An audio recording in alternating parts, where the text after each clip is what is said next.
இன்றைய நாள் 6/3/2026 வெள்ளிக்கிழமை. செய்திகள் வாசிப்பவர் சோபிகா நிஷாந்தன். பானேஷா தமிழின் பிரதான செய்திகள். முதலில் தலைப்புச் செய்திகள். ஆடை ஏற்றுமதி 2026 ஆண்டு ஜனவரியில் கடந்த ஆண்டை விட வீழ்ச்சி. சம்பள முரண்பாடுகளுக்கு தீர்வு, சம்பள நிர்ணய ஆணைக்குழுவை நிறுவ உள்ளதாக பிரதமர் ஹருணி தெரிவிப்பு. பாலதீவுக்கு பக்தர்களை ஏற்றி சென்ற படகு விபத்துக்குள்ளானதில் 2 உயிரிழப்பு. இலங்கை மின்சார சபை மறுசீரமைப்புக்கான வர்த்தமானி வெளியீடு. கர்நாடகாவில் 16 வயதுக்குட்பட்ட சிறுவர்களுக்கான சமூக ஊடக அணுகலுக்கு தடை. ஈரானிய கடற்படைக்கு பேரிடி, 30க்கும் மேற்பட்ட போர்க்கப்பல்கள் மூழ்கடிக்க அமெரிக்கா. தொடர்வது விரிவான செய்திகள். முதலில் தாயக செய்திகள். இலங்கையின் ஆடை ஏற்றுமதி 2026 ஆண்டு ஜனவரியில் கடந்த ஆண்டை விட 2.66 வீதத்தால் வீழ்ச்சியடைந்துள்ளது. இதன்படி 2025 ஆண்டு ஜனவரியில் 437.7 பில்லியன் அமெரிக்க டாலர்களாக இருந்த வருமானம் 425.44 மில்லியன் அமெரிக்க டாலர்களாக குறைந்துள்ளது. அமெரிக்காவுக்கான ஏற்றுமதி 2.73% வீழ்ச்சியடைந்து 165.11 மில்லியன் அமெரிக்க டாலர்களாக காணப்பட்டது. அதேவேளை ஐரோப்பிய ஒன்றியத்திற்கான ஏற்றுமதி 1.93% குறைந்து 126.93 மில்லியன் அமெரிக்க டாலர்களாக பதிவாகியுள்ளது. பிரித்தானியா சந்தை ஸ்திரமான நிலையை பேணி வருவதுடன் அது 0.23% எனும் சிறிய வளர்ச்சியுடன் 61.71 பில்லியன் அமெரிக்க டாலர்களாக பெற்றுள்ளது. ஏனைய சந்தைகளுக்கான ஏற்றுமதி 6.07% வீழ்ச்சியடைந்து 71.63 மில்லியன் அமெரிக்க டாலர்களாக குறைந்துள்ளது. ஜனவரி மாதத்தில் ஏற்பட்டுள்ள ஒட்டுமொத்த வீழ்ச்சி மிதமானது என்றாலும் இது உலகளாவிய தேவையில் நிலவும் தொடர்ச்சியான தளம்பல் நிலையை பிரதிபலிக்கின்றது என குறிப்பிடப்பட்டுள்ளது. மேலும் சந்தை பன்முகப்படுத்துதல், உற்பத்தி, புத்தாக்கம் மற்றும் செயல்பாட்டு திறன் ஆகியவற்றின் ஊடாக மீளர்ச்சி திறனை வலுப்படுத்துவதில் இத்துறை அதிக கவனம் செலுத்துகின்றது. அத்துடன் ஒரு நம்பிக்கைக்குரிய ஆடை விநியோக மையமாக இலங்கையின் நிலையை பாதுகாப்பதற்கு பங்குதாரர்களுடன் நெருக்கமான பணியாற்றி வருகின்றோம் என தெரிவிக்கப்பட்டுள்ளது. அதிபர் சேவையில் பொதுச் சேவையின் பல துறையிலும் காணப்படுகின்ற சம்பள முரண்பாடுகளுக்கு தீர்வு காணும் நோக்கில் இந்த ஆண்டு சம்பள நிர்ணய ஆணைக்குழுவை நிறுவ உள்ளதாக பிரதமர் ஹருணி அமரசூரிய தெரிவித்துள்ளார். இன்று நாடாளுமன்ற நடவடிக்கைகள் சபாநாயகர் தலைமையில் ஆரம்பமாகி இருந்ததுடன் சபையில் உரையாற்றியிருந்த பிரதமர் ஹருணி அமரசூரி இவ்வாறு தெரிவித்தார். சமீபத்தில் சம்பள உயர்வுடன் கல்வித்துறையிலும் மட்டுமல்ல பல துறையிலும் நெருக்கடிகள் மற்றும் ஏற்றத்தாழ்வுகள் ஏற்பட்டுள்ளன. இதற்கு ஒரு நிலையான தீர்வு தேவை. எனவே சம்பள நிர்ணய ஆணைக்குழு மூலம் இதற்கு ஒரு தீர்வை காண நாங்கள் முயற்சி செய்கின்றோம்.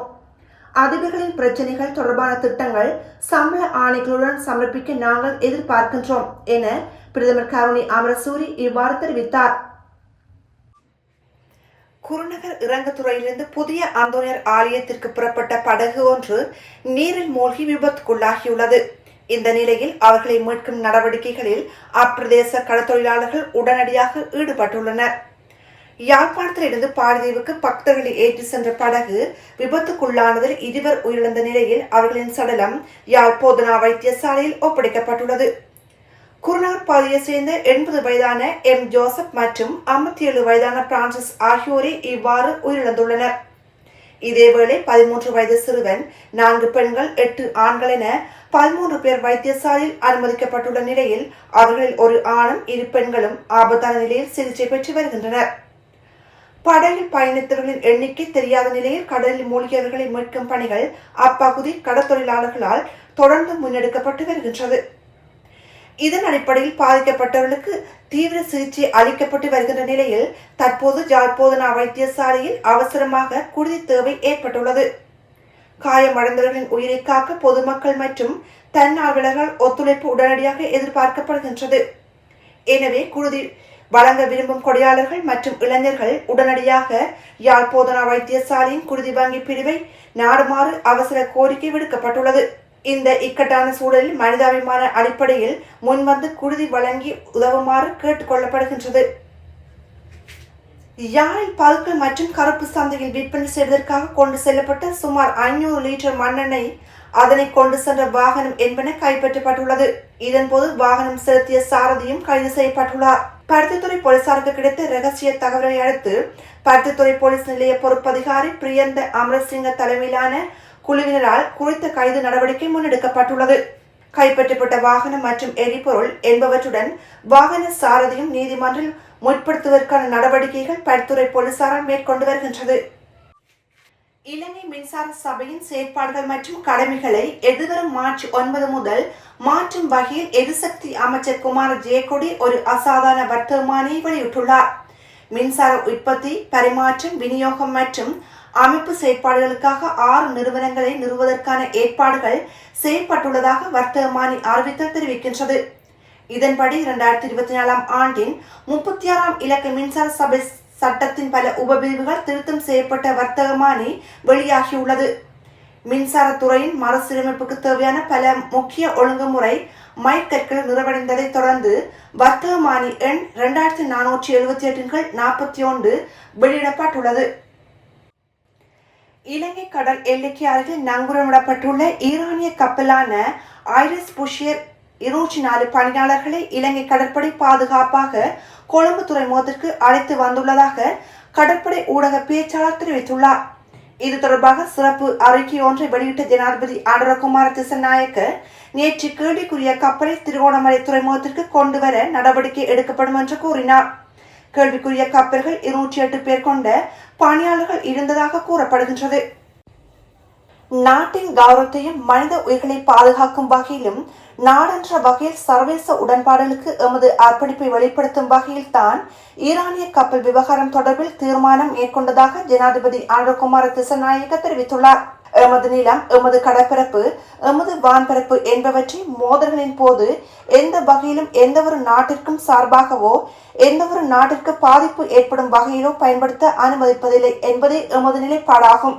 மோதல் ஆரம்பமான சந்தர்ப்பம் முதல் நாம் மேற்கொண்ட நடவடிக்கைகள், எமது அறிவிப்புகள் என்பன எமது நிலைப்பாட்டுக்குட்பட்டதாகவே முன்னெடுக்கப்பட்டன.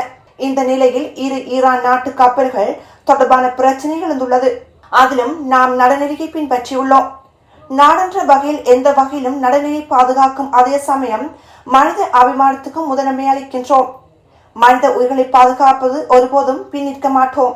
இந்த விவகாரம் தொடர்பில் பொய்யான பயமுறுத்தும் நோக்குடனான அதிகமான கருத்துக்கள் முன்வைக்கப்பட்டன. நாட்டின் கௌரவத்தையும் மனித உயிர்களை பாதுகாக்கும் வகையில் நாடென்ற வகையில் சர்வதேச உடன்பாடுகளுக்கு எமது அர்ப்பணிப்பை வெளிப்படுத்தும் வகையில் தான் நாம் இந்த தலையீட்டை செய்தோம். இது நாடென்ற வகையில் மிகவும் தைரியமான மனித அபிமானமான முன்னெடுப்பாகும் என்றார். மட்டக்களப்பு மாநகர சபையில் அரசை பாதுகாக்கும் பயங்கரவாத தடுப்பு சட்டத்தையும் பயங்கரவாத தடை சட்டத்தினையும் நீக்க வேண்டும் என மட்டக்களப்பு மாநகர சபையில் தீர்மானம் நிறைவேற்றப்பட்டுள்ளது. மட்டக்களப்பு மாநகர சபையின் அமர்வு இன்றைய தினம் மட்டக்களப்பு மாநகர சபையின் முதல்வர் சிவப்பாக்கிநாதன் தலைமையில் நடைபெற்றது. மட்டக்களப்பு மாநகர சபையின் சம்பிரதாயங்களுக்கு அமைவாக ஆரம்பிக்கப்பட்டு முதல்வரின் தலைமை உரையுடன் சபை நடவடிக்கைகள் ஆரம்பமானது. இதன்போது சபையின் குழுக்களினால் கலந்துரையாடப்பட்டு எடுக்கப்பட்ட தீர்மானங்கள் சபையில் சமர்ப்பிக்கப்பட்டு பல்வேறு வாத பிரதிவாதங்களுக்கு மத்தியில் நிறைவேற்றப்பட்டது. இன்றைய அமர்வில் பயங்கரவாத தடை சட்டத்திற்கு பதிலாக கொண்டுவரப்பட்டுள்ள அரசை பாதுகாக்கும் பயங்கரவாத தடுப்பு சட்டத்திற்கு எதிரான தீர்மானம் ஒன்று கொண்டுவரப்பட்டது. மாநில சபையின் உறுப்பினர் ஜெயக்குமாரினால் இது தொடர்பான தீர்மானம் கொண்டுவரப்பட வேண்டிய அவசியம் தொடர்பில் உரையாடப்பட்ட நிலையில் இது தொடர்பில் பல்வேறு வாத பிரதிவாதங்கள் நடைபெற்றன. ஜனநாயகத்தினையும் கருத்து சுதந்திரத்தினையும் பாதுகாக்கும் வகையிலான சட்டங்கள் கொண்டு வருவதை அனுமதிக்க முடியாது என உறுப்பினர்கள் இதன்போது உரையாற்றிய நிலையில் தேசிய மக்கள் சக்தி உறுப்பினர்கள் இவ்வாறான விடயங்கள் ஜனாதிபதியுடன் கலந்துரையாடி முடிவுக்கு கொண்டு வர முடியும் என தெரிவித்த நிலையில் இதன்போது பல்வேறு வாத பிரதிவாதங்கள் நடைபெற்ற நிலையில் சட்டத்திற்கு எதிரான பிரேரணை நிறைவேற்றப்பட்டது.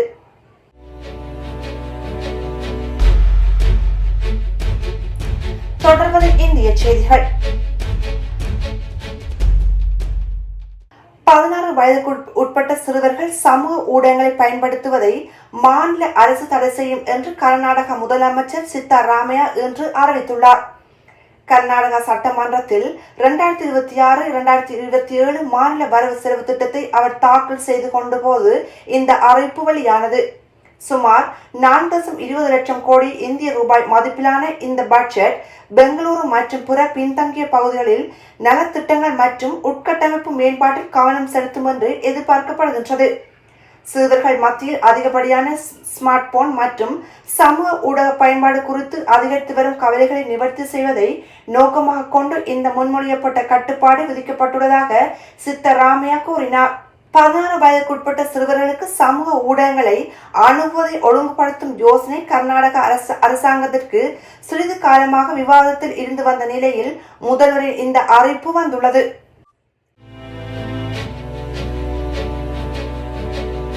தொடர்வது உலக செய்திகள். 2 ஜப்பானிய பிரஜைகள் தற்போது ஈரானில் தடுத்து வைக்கப்பட்டுள்ள போதிலும் அவர்கள் பாதுகாப்பாக இருப்பதை ஜப்பான் உறுதி செய்துள்ளதாக தெரிவிக்கப்பட்டுள்ளது. குறித்த விடயத்தை அந்நாட்டின் வெளியுறவு அமைச்சர் தோசிமிட்சி மொடோகி தெரிவித்துள்ளார். ஜப்பானிய பிரதிநிதி சபையின் வெளியுறவு விவகார குழு கூட்டத்தில் கலந்து கொண்டு உரையாற்றிய போதே அவர் இந்த தகவல்களை வெளிப்படுத்தியுள்ளார். இதுவரை 30க்கும் மேற்பட்ட ஈரானிய கப்பல்களை தாங்கள் மூழ்கடித்துள்ளதாக அமெரிக்க ராணுவ உத்தியோகபூர்வமாக அறிவித்துள்ளது. ஈரான் மீதான அமெரிக்கா மற்றும் இஸ்ரேலின் தாக்குதல்கள் தீவிரமடைந்துள்ள நிலையில் இந்த அறிவிப்பு வெளியாகியுள்ளது. அமெரிக்க படைகளால் அளிக்கப்பட்ட இந்த கப்பல்கள் தீப்பிடித்து எரிந்த நிலையில் இந்த ஈரானிய ட்ரோன் கப்பல் ஒன்றும் அடங்குவதாக குறிப்பிடப்பட்டுள்ளார். மேலும் போர் தொடங்கிய முதல் நாளை ஒப்பிடுகையில் தற்போது ஈரானின் பாஸ்டிக் ஏவுகணை தாக்குதல்கள் சுமார் 90% குறைவடைந்துள்ளதாக அவர் குறிப்பிட்டுள்ளார்.